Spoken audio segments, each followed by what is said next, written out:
Since I was a kid, fashion has always been more than just something to wear. Whether it was the family dawat or a Eid Milan party at school, I always made sure I looked my best. Or at least, I thought so. It wasn't just me though.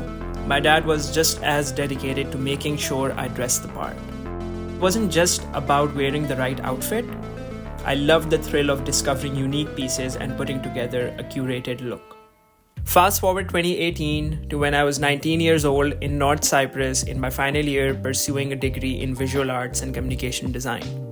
So at this point in my university, I was in my thesis year and I had to work on a project for 2 semesters that was going to be my final year project. And I wanted to create something that really looked good as a final year project that would get me an A, obviously, and also something that I could actually take and work on after I graduate. Because usually people end up creating these very fun, beautiful projects that have no real life implementation. So I decided to work on my true passion, fashion.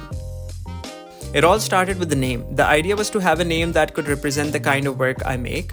I love working with different mediums and creating a body of work which is different each time. So the only name I thought that could work was Ajeeb.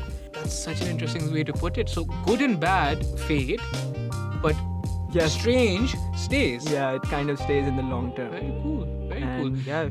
Then I started working on the visual branding. The main logo was taken from a skyline view to show buildings and we placed them in a grid to make this.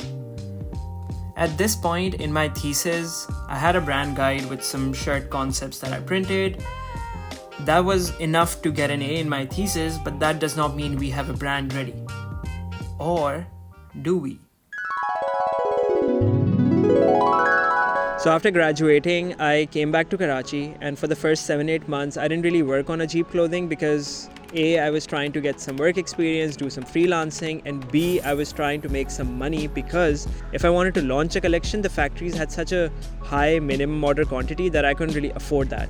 So maybe I thought I can wait around a couple of months or as much time it takes to save the money and launch a collection. But luckily Lahore Music Meet was happening in February and they had like an open call and I thought that I could, get a pop-up, maybe do something, because in my head I was like maybe I would have a collection live by then, but I did not. So I was pretty excited, but also I didn't know what to put other than my prints, because every time there was some event in Karachi, I would just show up with a lot of my digital prints and try to have like a nice pop-up. But this time I was like, if I'm going all the way to Lahore from Karachi, I need to have something more. So in the whole process of going to these factories and figuring out what kapra works and what kapra doesn't, I found this vendor who would have leftover denims. I got these and I would also go to Sunday Bazaar just to, buy some nice things. And what I did was I found like these very nice laces and bunch of these patches. And I thought that what if I just took the denim, put some nice laces on top of these denims, I could have something nice. So if you look at a denim, there's so much real estate just to add like artworks on top of it. Obviously the obvious is on the back side that you can just do so much. And we realized, okay, what if we just fill it up with laces? It is going to look cool. And I think just selecting the right laces was pretty much the important thing when it was coming to like constructing these. But I remember I got like around 30 denims and I decided to launch it as like the very first collection. So I needed a name for it. And I remember in all of these patches and laces that I got, there was this one specific patch which was a peacock. And peacock in Urdu is more. And I just thought I'd name the collection More.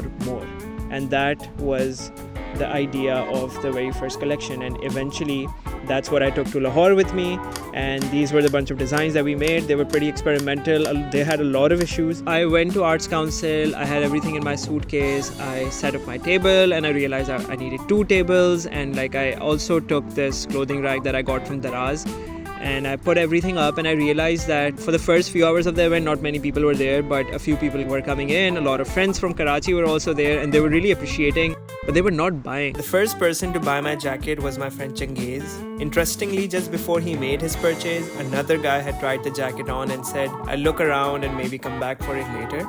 But little did he know. As the day went on, the clothing rack gradually emptied. We were officially limited, not by choice, but by majboori. So eventually, by the end of 2 days, we sold out all of our denims and quite a lot of my digital prints, and made a lot of new friends and realized that, okay, this is something that is worth doing for a longer time. So it's been almost like 5 years since Ajeeb Collective started, and we have done like 6 collections so far. Each collection is an invitation to like new artists to come and experiment with us. And we've collaborated with amazing photographers, videographers, fine artists, and musicians. And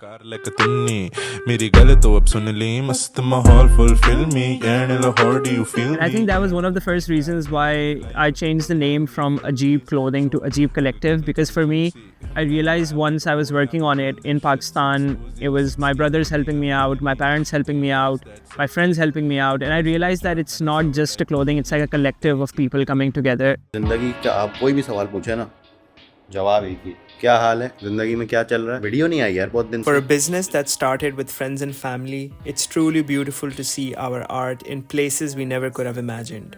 I still romanticize about the fact that something I once created on my laptop has now found its way into someone's wardrobe. Alongside Ajeeb Collective, I have been running a studio all this time, and obviously the name of the studio is Ajeeb Studio. So Ajeeb Collective was supposed to be an experimental playground, and where I am not aiming for perfectionism, I'm not aiming for like the most finesse product, I'm just aiming to like have fun, create something and move on.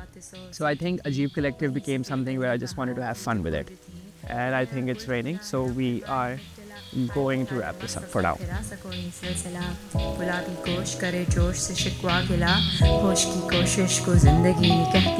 Here is a very quick tutorial on how to make your streetwear brand in Pakistan in just 5 steps. Step 1. Craft a meaningful name. Choose a powerful word in Urdu that holds depth. And for our case study, we will use Vasta. Step 2. Design a bold Urdu calligraphy logo. So the main thing is that this is pretty much 90% of your brand, this logo, because if you have no idea what to do with the collection, you can just put this logo on the front and that's it. Or you can just repeat it at the back, or you can just change the color of the shirt or the logo and just keep launching a new collection. So this is our calligraphy logo. Step 3. Infuse Pakistani culture thoughtfully. So all you can do is bring in all the elements of Pakistan that you see. From chai, from Pakistan's map, from truck art, obviously, and other things that are such a big part of Pakistan. And then the third step is you take all of that and then you design an article and make sure to call it limited edition. For example, something like this. And obviously put it on an oversized shirt, please. And then once you have this is the last step. To launch it, just make an Instagram post. Don't tell people the price of your product. Just force them to DM to order and boom, this is it. So this is how you launch a Pakistani streetwear brand in 5 steps.